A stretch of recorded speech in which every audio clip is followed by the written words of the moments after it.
નમસ્કાર મિત્રો, તમે બાયસેક દ્વારા શરૂ થયેલી વ્યાખ્યાનમાળામાં આ વર્ષે અત્યાર સુધી કેમિસ્ટ્રીમાં સ્ટીરિયો કેમિસ્ટ્રીના 2 લેક્ચરનો આનંદ માણ્યો હશે. એમાં આવતા ઘણા બધા ડાઉટ્સ તમારા ક્લિયર થયા હશે અને જેવી રીતે આપણે કહ્યું હતું એ પ્રમાણે આ વખતે આપણો ટોપિક છે થર્મોડાયનેમિક્સ. આપણે આવતા લેક્ચરમાં પણ થર્મોડાયનેમિક્સ કન્ટિન્યુ કરીશું, કારણ કે થર્મોડાયનેમિક્સ એટલે કે ઉષ્માગતિશાસ્ત્ર એ એવો સબ્જેક્ટ છે કે ઘણા બધા એના વ્યાપ છે, ઘણી બધી જગ્યાએ એની ઉપયોગિતા છે અને નો ડાઉટ એ 2 લેક્ચરમાં તો કવર નથી થવાનો, છતાં આપણે પ્રયત્ન રાખીશું કે તમને બને તેટલો એનાથી ફાયદો થાય. અત્યારે તમે સ્ક્રીન ઉપર જોઈ શકો છો, તમને કદાચ નવાઈ લાગશે કે આ શું આવી ગયું, પણ મિત્રો તમે જરા ધ્યાનથી જોશો ને તો આ એવા 12 સાયન્ટિસ્ટો છે કે જે લોકોએ થર્મોડાયનેમિક્સ એટલે કે ઉષ્માગતિશાસ્ત્રમાં ઘણી બધી સંશોધનો કર્યા, ઘણા બધા આપણને ફાયદાઓ આપ્યા, એના લિમિટેશન્સો એ લોકોએ શોધ્યા, જેમ કે સદી કાર્નોટ, થોમ્સન, ક્લોસિયસ, મેક્સવેલ, ગિબ્સ અને બોલ્ઝમેન. આ બધા વૈજ્ઞાનિકોને તમે નામથી જાણો છો. મેં તમને એ ચિત્રથી પરિચય કરાવવાનો પ્રયત્ન કર્યો છે. મિત્રો, થર્મોડાયનેમિક્સ એટલે કે ઉષ્માગતિશાસ્ત્ર એટલે શું? આપણને એવો સવાલ પહેલો થાય, પણ આ શબ્દ આવ્યો ક્યાંથી? આ શબ્દની તમે જો શરૂઆત જોશો એટલે કે એની જોડણીને આપણે જો છૂટી પાડીશું તો સાયન્સમાં થર્મોડાયનેમિક્સ એ વર્ડ આવ્યો છે ગ્રીકમાં. થર્મનો મિનિંગ થાય હીટ એટલે કે ઉષ્મા, ડાયનેમિક્સ અને એનો અર્થ થાય છે ફોર્સ. એટલે આપણે એવું કહી શકીએ કે થર્મોડાયનેમિક્સ એટલે કે એવો કંઈક ટોપિક હશે કે જેમાં ઉષ્મા એટલે કે ગરમીનો તાકાત અને એ તાકાતનો પરિચય આપણને આપે છે, એ તાકાતની ઉપયોગિતા આપણને સમજાવે છે. અને બીજી રીતે આપણે કહીએ તો આપણે એવું કહી શકીએ કે થર્મોડાયનેમિક્સ એટલે કે શક્તિનું રૂપાંતર અને એનો અભ્યાસ અને એની સાથે સાથે એનું યાંત્રિક બળ અથવા કે યાંત્રિક ઉપયોગો એવું આપણે કહી શકીએ. હવે આપણે જોઈએ કે થર્મોડાયનેમિક્સમાં ફરી મુખ્ય 2 વિભાગો પડે છે. સ્ટેટિસ્ટિકલ થર્મોડાયનેમિક્સ એટલે કે સ્ટેટિસ્ટિકલ મિનિંગ જો આપણે કહીએ તો સ્ટેટિસ્ટિકનો મિનિંગ એ થયો કે એનું કંઈક પ્રિડિક્શન હોય, આપણે કંઈક આગાહીઓ કરી શકીએ. અને કોની આગાહી? તો પાર્ટિકલ એટલે કે પરમાણુઓ અને એને માઇક્રોસ્કોપિક એટલે કે અતિ સૂક્ષ્મ એની વર્તણૂક. અને બીજો વિભાગ જે છે એ કેમિકલ થર્મોડાયનેમિક્સ, રાસાયણિક ઉષ્માગતિશાસ્ત્ર. આપણે જે રાસાયણિક ઉષ્માગતિશાસ્ત્રનો અભ્યાસ કરીએ છીએ એ 1873માં એનો ઉદ્ભવ થયો કહી શકીએ, અથવા તો એનો વ્યાપ થયો એવું કહી શકાય. આ જે વિષય છે એ કોની જોડે સંકળાયેલો છે? તો આ વિષય મહત્વને અંશે જે પરમાણુ કે અણુઓ વચ્ચે પ્રક્રિયાઓ થતી હોય છે એ પ્રક્રિયાઓ દરમિયાન અવ્યવસ્થા કંઈક ઊભી થાય છે, પણ આ અવ્યવસ્થા પણ આપણને ક્યાંક ફાયદારૂપ છે. અને એ અવ્યવસ્થા કેવી રીતે ઉત્પન્ન થાય છે? તો એ રાસાયણિક પ્રક્રિયાઓને કારણે ઉત્પન્ન થતી અવ્યવસ્થા એવું આપણે કહી શકીએ. હવે આપણે જો એની વ્યાખ્યાનો ખરેખર અભ્યાસ કરીએ તો એ વ્યાખ્યા આપણને હાલમાં જે આપણે સમજીએ છીએ વ્યાખ્યા કોણે આપી? સૌ પ્રથમ એની કોન્સાઇઝ ડેફિનેશન એટલે આપણે એવું કહી શકીએ કે અતિ વ્યવસ્થિત રીતે આપેલી વ્યાખ્યા વિલિયમ થોમ્સને આપી. વિલિયમ થોમ્સને આપણને કહ્યું કે થર્મોડાયનેમિક્સ એ એવો વિષય છે કે જે ગતિ, ઉષ્મા અને શક્તિ બેને સાંકળે છે. અને એ આપણે એવું પણ કહી શકીએ કે હીટ એટલે કે ઉષ્મા અને બળને આપણે વિવિધ ભાગો સાથે સાંકળી શકે. વિવિધ ભાગો એટલે કયા? તો આપણી પાસે તો સૌથી સામાન્ય ઉદાહરણ આપણું બોડી છે. આપણું શરીર પણ એક એવું છે કે જેમાં હંમેશા ઉષ્માગતિશાસ્ત્રનું સતત પ્રક્રિયાઓ ચાલુ જ રહે છે. અને આપણે એવું પણ કહી શકીએ કે ઇલેક્ટ્રિકલ એનર્જી જે ઉત્પન્ન થાય છે એ પણ ઉષ્માગતિશાસ્ત્રનો જ એક પ્રકાર છે. તો આ થઈ આપણી થર્મોડાયનેમિક્સની અદ્યતન વ્યાખ્યા અને અદ્યતન વ્યાપ. જો આપણે એની હિસ્ટ્રીનો અભ્યાસ કરીએ તો હિસ્ટ્રીની રીતે આપણે એટલે કે આપણે શરૂઆતથી વિચાર કરીએ કે થર્મોડાયનેમિક્સનું ડેવલપમેન્ટ ક્યાંથી થયું? તો થર્મોડાયનેમિક્સનું ડેવલપમેન્ટ એ એની એક જરૂરિયાતમાંથી ઉત્પન્ન થયું છે. અને એની જરૂરિયાત શું?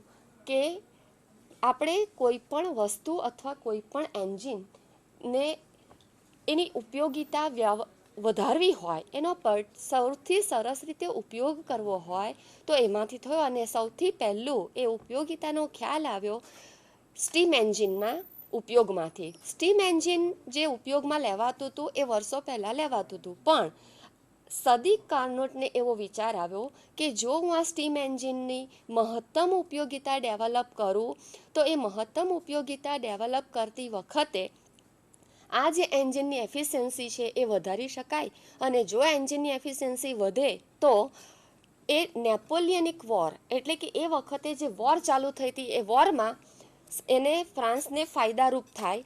એટલે કે આપણે એવું કહી શકીએ કે ખરેખર એવું કહેવાય કે કોઈ પણ વ્યક્તિને પોતાના દેશ માટે કંઈક કરી છૂટવાની જે ભાવના હોય એ દેશ માટે કંઈક કરી છૂટવાની ભાવનામાંથી થર્મોડાયનેમિક્સનો વિકાસ થયો એવું આપણે કહીએ તો કેવું? કારણ કે જ્યારે સદી કાર્નોટને વિચાર આવ્યો એ વખતે વોર ચાલુ હતી, અને વિચારો તમે કે ભલે લડાઈ ચાલુ હોય પણ એ વખતે માણસને વિચાર શું આવ્યો કે હું મારા દેશને જીતાડવા માટે શું કરી શકું, અને એ માટે એણે વિજ્ઞાનનો વિકાસ કર્યો. એટલે એણે પોતાના અનુભવ, પોતાનું જ્ઞાન અને એનો ઉપયોગ એણે પોતાના દેશને આપવા માટે વિચાર કર્યો, અને એમાંથી ડેવલપ થયું એ થર્મોડાયનેમિક્સ.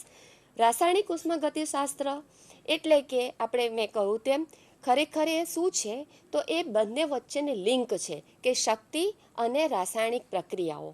શક્તિ અને રાસાયણિક પ્રક્રિયાઓ વચ્ચેની લિંક એટલે થર્મોડાયનેમિક્સ એવું આપણે કહીએ. તો સાથે સાથે ફિઝિક્સમાં પણ થર્મોડાયનેમિક્સ આવે છે, બાયોલોજીમાં પણ થર્મોડાયનેમિક્સ આવે છે. તો એનો વધારે વ્યાપક રીતે આપણે કહી શકીએ કે થર્મોડાયનેમિક્સ એટલે કે કોઈ પણ સ્ટેટ એટલે કે કોઈ પણ સ્થિતિ એનો એક ફિઝિકલ ચેન્જ થાય છે, અને ફિઝિકલ ચેન્જ એને આંતરિક પરિબળોને કારણે થતો હોઈ શકે, અને આ જે આંતરિક પરિબળોને કારણે થતો એક ભૌતિક ચેન્જ એટલે કે સ્થિતિમાં થતું પરિવર્તન એને સાંકળતી એક કડી એટલે કે થર્મોડાયનેમિક્સ અથવા ઉષ્માગતિશાસ્ત્ર એવું આપણે કહેવાય. હવે ઉષ્માગતિશાસ્ત્ર જેવું આવે એવું તમારા મગજમાં સૌથી પહેલું શું વિચાર આવે ખબર છે તમને? સૌથી પહેલો વિચાર આવશે લો ઓફ થર્મોડાયનેમિક્સ. લો એટલે કે નિયમો એવું આપણે કહીએ, પણ મિત્રો નિયમો હંમેશા પાળવા માટે હોય એવું જરૂરી નથી. કેટલીક વખત નિયમો એવા છે કે જે આપણને ગાઈડ કરે છે, જે આપણી આપણને પ્રગતિના પંથે લઈ જાય છે, અને આપણને જ્યારે પ્રગતિના પંથે લઈ જતા નિયમો હોય એનો મિનિંગ થયો લો ઓફ થર્મોડાયનેમિક્સ. અને આપણે જો લો ઓફ થર્મોડાયનેમિક્સનો વાત કરીએ તો એમાં આપણી પાસે સૌથી પહેલું આવી જાય છે એ કે આ લો આપ્યા કોણે. સ્ટાર્ટિંગ પોઈન્ટ આપણે કહીએ તો થર્મોડાયનેમિક્સનો આ સ્ટાર્ટિંગ પોઈન્ટ એટલે કે લો ઓફ થર્મોડાયનેમિક્સ ખરેખર તો ડેવલપ થયું 20મી સદીમાં. 20મી સદીમાં કેમિસ્ટ એટલે કે રસાયણશાસ્ત્રીઓએ, જેના નામ તમે અત્યારે સ્ક્રીન ઉપર જોઈ શકો છો, ગિલ્બર્ટ એન્ડ લુઈસ, માર રેન્ડલ એન્ડ F.A. ગેબિન્સન. હવે આ લોકોએ એક શરૂઆત કરી. શાની શરૂઆત કરી? તો એમણે એક મેથેમેટિકલ મેથડ અને એનો ઉપયોગ કરીને એ મેથેમેટિકલ મેથડ આપી કોણે? તો એ મેથેમેટિકલ આપી છે મેથડો આપણને ગિબ્સ હેલ્મહોલ્ટ્ઝ. તમે જાણો છો ગિબ્સ હેલ્મહોલ્ટ્ઝ ઇક્વેશન ને આ બધું એનું નામ તમે બહુ જ જાણો છો. પણ આનો ઉપયોગ જ્યારે રાસાયણિક પ્રક્રિયાઓને સમજાવવામાં કરવામાં આવ્યો ત્યારે એમાંથી લો ઓફ થર્મોડાયનેમિક્સનું ડેવલપમેન્ટ થયું એવું આપણે કહી શકીએ. હવે લો ઓફ થર્મોડાયનેમિક્સમાં પણ આપણે તમે એવું જાણો છો કે ઘણા બધા લો છે, 1, 2, 3 એવું આપણે જોતા આવ્યા છીએ.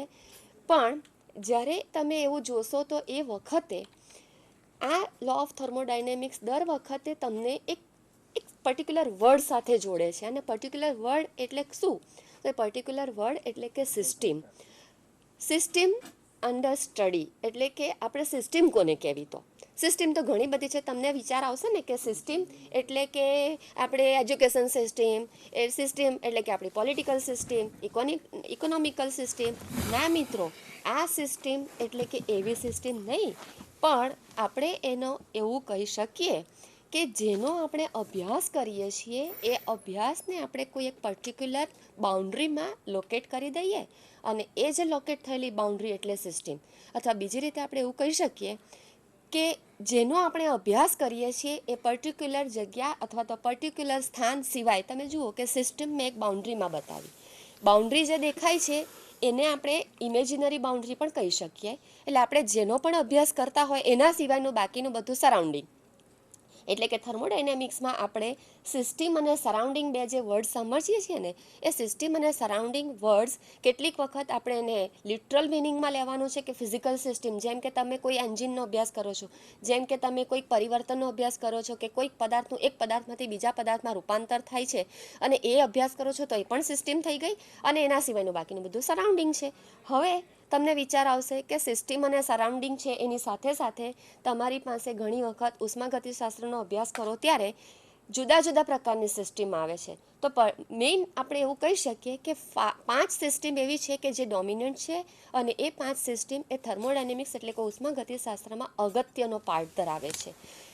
આ 5 સિસ્ટમ કઈ? Isolated system. આઇસોલેટેડ સિસ્ટમનો મિનિંગ એવો કરાય મિત્રો કે આઇસોલેટ, તમે એવું માનો કે આપણે કોઈને આઇસોલેટ કરીએ તો આપણે આઇસોલેટનો મિનિંગ એ થયો કે એને બીજા કોઈની જોડે ઇન્ટરેક્શન થવા દેવું નહીં.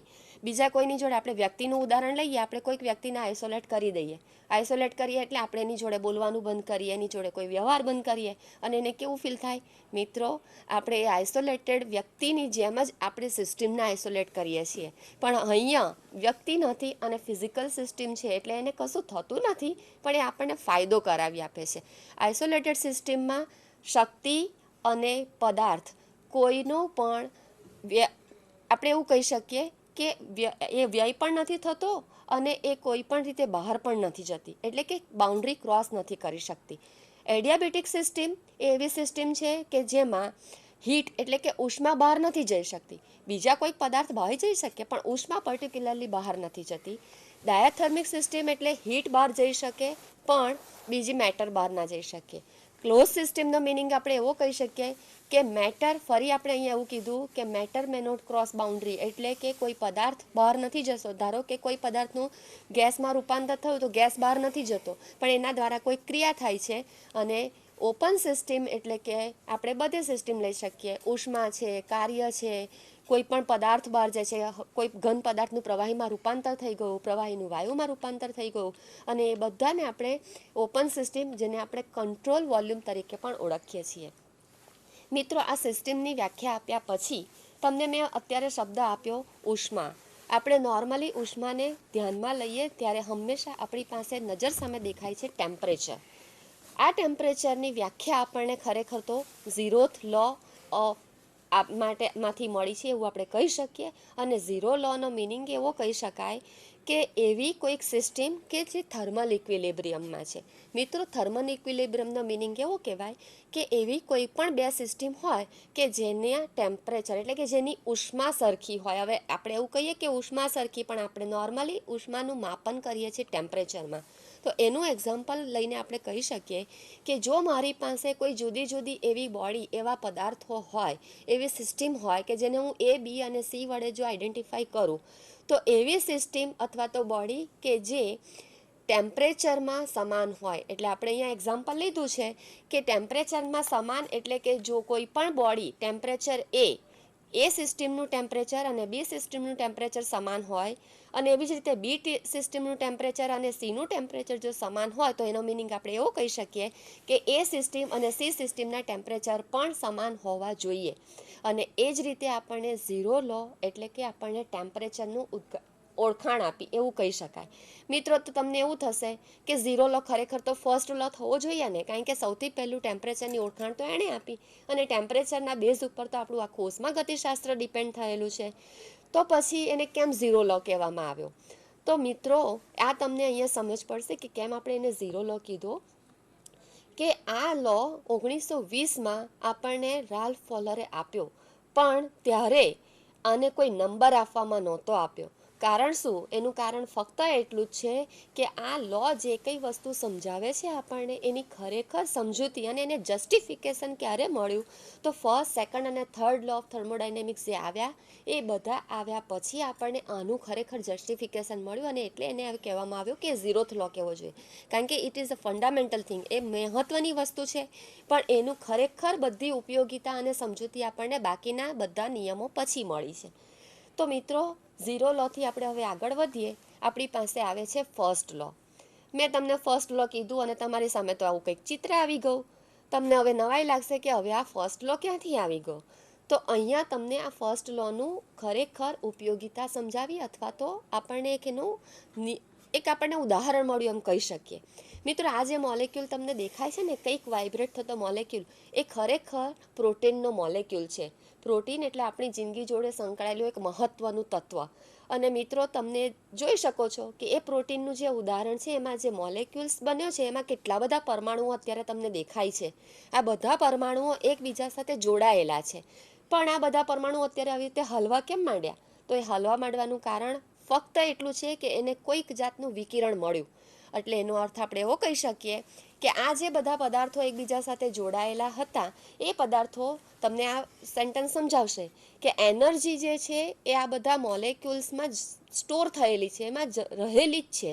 એ બધા પરમાણુ જ્યારે એકબીજા સાથે જોડાઈને મોલેક્યુલ બનાવે છે, ત્યારે આ એનર્જી એમાં સ્ટોર થયેલી એનર્જી છે.